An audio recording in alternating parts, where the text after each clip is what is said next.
absolutely going to love this. I guarantee it. You see, many people dream about it. Few people do it.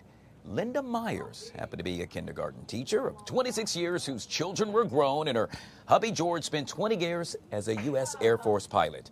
They found themselves working long days, only seeing each other at night. Something felt off at this stage of their lives. However, they decided to remix it in a major way. While vacationing in Italy, they fell in love with the countryside and realized they wanted to remain there for the rest of their lives. Now, Linda offers a step-by-step guide on how to live your second life abroad. Don't let me tell it. She joins us right now on the Fox 5 Live Zone. Good to see you, Linda, and welcome to the show. Good morning. Thank you. I am so excited about this. First of all, I bow down. Kudos going out to you. I mean, this is just so cool.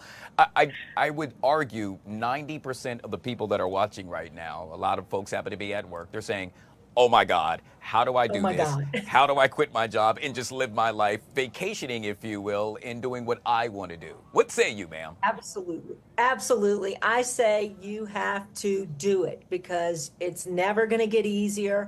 It's never going to be the right time and you're never going to have the right amount of money. So you've got to do it, but you need to do a little research before you jump too far. Well, let's jump into that, and not to say that you just said it, but I guess it kind of went hand in hand. In this case, I'd like to jump to Italy. I got a chance to spend some time in Bologna. My sister actually got married in that city, the fifth largest city with regard to Italy. I believe it's the food capital of Italy as well. I had an amazing time there. But Linda, I wanted to stay as well. I didn't want to come back. And so I'm hoping you can provide us with some tips. Come back. Can you provide us with some tips as to what you did and perhaps what we can do in order to follow in your footsteps? First of all, I did make a lot of mistakes. And now that I look back, I realize I may have done just a little bit more research before I jumped too far. But I think people tend to focus on the big things. They go to visit and they just do the tourist things. But if you're going to live in a place, you really need to do a little more research. Are you okay with the food? Are you okay with the climate? Are you going to be able to communicate with people? So you need to go a little deeper than just being a tourist.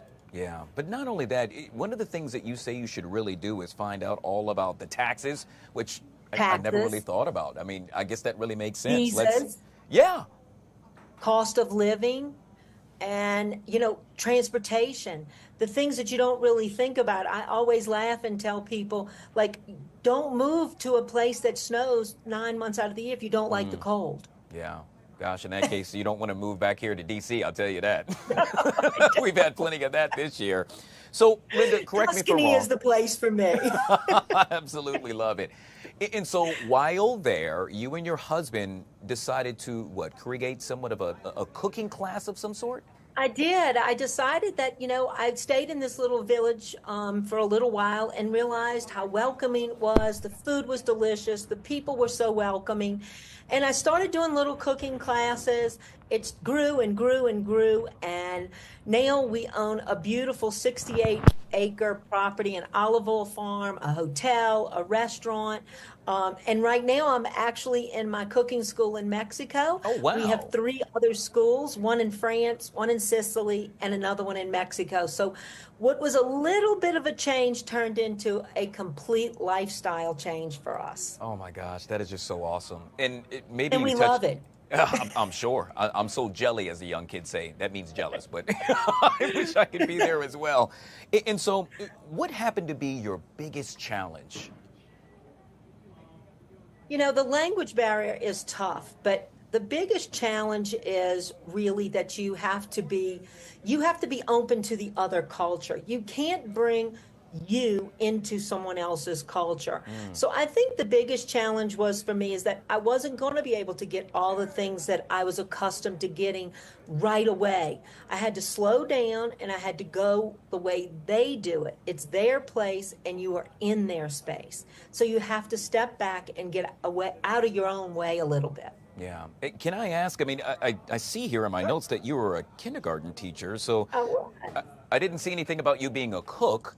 I see your husband happened to be in the Air Force, but that's what you all focused on, and look how successful you are. Well, you know, food, sitting around the table with people, whether they're strangers or they're your friends and family, you're always on the same playing field. And everybody wants to talk about their children and their grandchildren and their house. And we just love sharing meals and stories with people. So that was just kind of like a natural step for us. And after being in the Air Force, we moved 13 times in 20 years. So we knew how to get around a city and know it quickly. So I think that was part of it. All right. So we're going to do a very quick how-to guide. The first thing someone should do right this second if they want to follow in your footsteps. Oh, I guess call me and get a get a one-on-one. I got a lot of info. But the truth is you need to take a trip to where you want to go. I'm trying to call you, Linda. We'll talk later. Okay, we'll talk later. You need to take a trip and you need to step back and look at it as a place that you're going to live before you do anything else. Awesome. This was really cool. I am so happy for you. There's nothing like being completely free, and it appears that you have finally found that, you and your husband. And so it's just so cool. It was a definite life upgrade. Yeah. It was a definite life upgrade. And thank you for sharing as well, because I guarantee you, so many folks are saying, oh my God. Okay, now I'm waiting to see you in Tuscany. Yes, ma'am. Let me go to commercial so I can resume my call and call you and we can work this out. Linda Myers Thank you very joining us. much. Have a lovely day. Hey, Linda, real quick, folks want to find out more information about you. How would one go about to do so? www.cookintuscany.com. Awesome. This was a lot of fun. Thank you so much, Linda. Congratulations. Have a wonderful day. Ciao.